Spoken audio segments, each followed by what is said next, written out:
जय हिंद दोस्तों, बार की आवाज में आपका स्वागत है। मैं कुंदन किशोर। आप देख रहे होंगे कि सड़क पर किस तरह से एक परत जो है फ्लाई ऐश का जम गया है, जिसके बाद समझ सकते हैं दर्जनों वाहन जो है वो फिसलने के वजह से, घर्षण कम होने के वजह से सड़क पर कई बाइक वाले जो हैं गिर गए हैं, जिससे गंभीर कई लोगों को चोटें भी आई है, जैसा स्थानीय लोगों के द्वारा बताया गया। यह जो आप दृश्य देख रहे हैं, यह बाढ़ अनुमंडल के दाहौर गांव के पास NH 31 के पास का बताया जा रहा है, जहां समझ सकते हैं ओवरलोड फ्लाई ऐश जो हाईवा के द्वारा ले जाया जाता है और सड़क पर फ्लाई ऐश के गिरने के वजह से आप देख रहे होंगे कि सड़क पर किस तरह से एक परत सा फ्लाई ऐश का जम गया है, और जिसके बाद समझ सकते हैं कि वाहन को जाने आने में काफी कठिनाइयों का सामना करना पड़ रहा है। जिसके बाद समझ सकते हैं कहीं न कहीं जब जो भी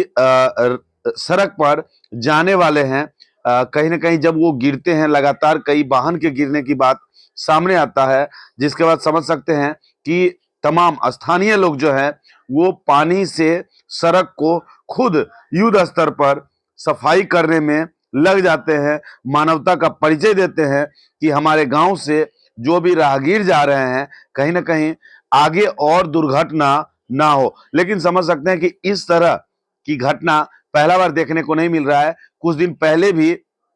दाहौर से अठमल गोला जमालपुर के आसपास तक का कुछ इसी तरह का स्थिति देखने को मिला था। कहीं न कहीं लगातार प्रशासन के फ्लाई ऐश पैकिंग को लेकर कहीं न कहीं गाइडलाइन के बावजूद भी इस तरह से धज्जी उड़ाया जा रहा है कि ओवरलोड फ्लाई ऐश कैरी किए जा रहे हैं। वहीं समझ सकते हैं कि कहीं न कहीं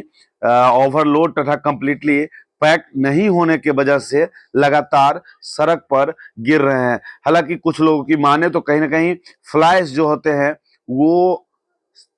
ओवरलोड नहीं होने पर भी और कवर होने पर भी सड़क पर गिरते हैं, चूंकि रिसाव होता है, और वही रिसाव वाला फ्लाई ऐश जो है, चूंकि मौसम ठंड है, इस वजह से सड़क पर गिरकर इस तरह से जो है जम रहा है, और उसके वजह से समस्या हो रही है। और यही फ्लाई ऐश जब समझ सकते हैं ड्राई होता है तो कहीं ना कहीं तमाम जो बाइक से पैदल जाने वाले लोग होते हैं, कहीं ना कहीं उनके आंखों में यही डस्ट जो है या एयर पोल्यूशन हो रहा है, जो कहीं ना कहीं गंभीर बीमारी को लगातार न्योता दे रहा है। अब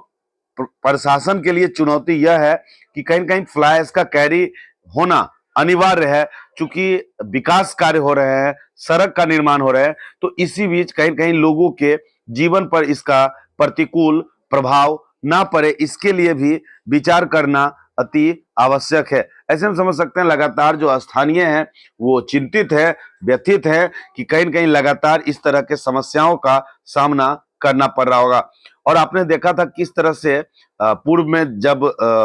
निवर्तमान अनुमंडलाधिकारी कुंदन कुमार, निवर्तमान अनुमंडल पुलिस पदाधिकारी अपराजित लोहान, बाढ़ विधायक ज्ञानंद सिंह ज्ञानू, तमाम ट्रांसपोर्टर के बीच में बाढ़ डकबंगला में इस पर बैठक भी आयोजित की गई थी, जिसके बाद कहीं न कहीं ऐसा मानो कि ओवरलोड हाईवा पर लगाम लगा था। लेकिन इन दिनों अनियंत्रित बेलगाम गति से जो ओवरलोड हाईवा हैं तथा बिना कंप्लीटली कवर किए हुए धड़ल्ले से एक स्थान से दूसरे स्थान बाढ़ शहर होते हुए NH 31 से जा रहे हैं। लगता है कि दुश्मनी से आदमी जिसके बाद स्थानीय द्वारा देख सकते हैं कि स्थानीय पुलिस 112 पर कॉल करके पुलिस को भी इसकी सूचना दी गई है कि कई बाइक जो हैं वो गिरे हैं, यहाँ तक कि